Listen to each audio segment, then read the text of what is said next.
బడిబాట కార్యక్రమం సందర్భంగా పిల్లలందరూ కూడా చాలామంది ఉత్సాహంగా 7వ వార్డులో ఉన్న స్కూల్కి వచ్చి మేము చేరుతామనే ఉద్దేశంతో ప్రతి ఒక్కరు కూడా రావడం జరిగింది. ఎందుకంటే ఈ గవర్నమెంట్ స్కూల్స్లో చేర్పించాలనే ఉత్సాహం నిజంగా చాలా గొప్ప కార్యక్రమం అనే చెప్పాలి.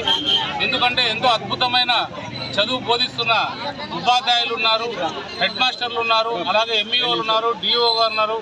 వీళ్ళందరినీ పర్యవేక్షించేదానికి ముఖ్యంగా మా ఎవరైతే యువ నాయకుడు ఉన్నారో నారా లోకేష్ బాబు గారు ఆయన నిత్యం ఎప్పుడు కూడా ఎప్పుడైతే పిల్లల కోసం చదువు బాగుండాలి, వాళ్ళ చదువు ఏ విధంగా ఉండాలని ఇంటర్నేషనల్ స్టాండర్డ్స్లో ఉండాలనే ఉద్దేశంతో అన్నీ కూడా ఈ బడి పిల్లలకు కూడా పెట్టడం జరిగింది.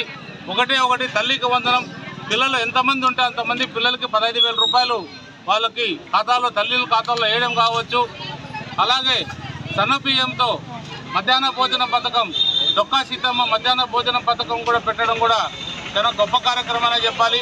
మొన్ననే మేము ఒక స్కూల్లో వెళ్ళినప్పుడు పిల్లలు ఎంతో సంతోషంగా ఆ భోజనాన్ని తింటున్నారంటే ఎంతో సంతోషాన్ని కూడా వెలుబుచ్చడం జరిగింది. అలాగే ఏదైతే సర్వేపల్లి రాధాకృష్ణ కిట్స్ ఇస్తున్నారో బుక్స్ కావచ్చు, షూస్ కావచ్చు, అలాగే స్కూల్ డ్రెస్ కావచ్చు, అన్నీ కూడా చాలా నాణ్యమైన క్వాలిటీతో కూడా వస్తువులే ఇస్తున్నారు. అలాంటి వస్తువులు ఇస్తున్నందుకు ఎంతో విద్య అభివృద్ధి కావాలనే ఉద్దేశంతో వాళ్ళ తల్లిదండ్రులు కూడా చాలామంది ఈరోజు బడిబాట కార్యక్రమంలో ఇక్కడ 7వ వార్డుకి కనీసం 20 మంది పిల్లలు వచ్చి మేము గవర్నమెంట్ స్కూల్లో చేర్పిస్తామని ముందుకు రావడం జరిగింది. అలా పాపను కూడా చేర్పిస్తామని కూడా అధికారులు హామీ ఇవ్వడం జరిగింది.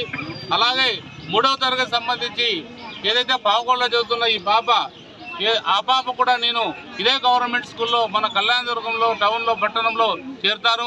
నాకు ఏదైతే ఉందో మా తల్లిదండ్రులకి నేను బరువు కాకూడదు. మాకు తల్లికి వందనం సంబంధించి 15,000 రూపాయలు వస్తున్నాయి. సర్వేపల్లి రాధాకృష్ణ కిట్లు వస్తున్నాయి. మధ్యాహ్న భోజనం పెడుతున్నారు. మాకు మంచి చదువు ఇస్తున్నారు. అలాగే 100 రోజులు ఏదైతే ఉందో పిల్లలకి ట్యూషన్ రూపంలో మొన్ననే మనం 10th క్లాస్లో చూసాం. అది అంటే స్కూల్ అయిపోయిన తర్వాత 100 రోజులు ప్రోగ్రాం పెట్టి 100 రోజులు ప్రోగ్రాం ప్రకారంగా వాళ్ళకు చదువు చెప్పడంతో చాలా అద్భుతమైన విజయాలు కూడా వచ్చాయి, మంచి మార్కులు కూడా వచ్చాయి. పిల్లలకు కూడా ఒక నమ్మకం ఏర్పడింది.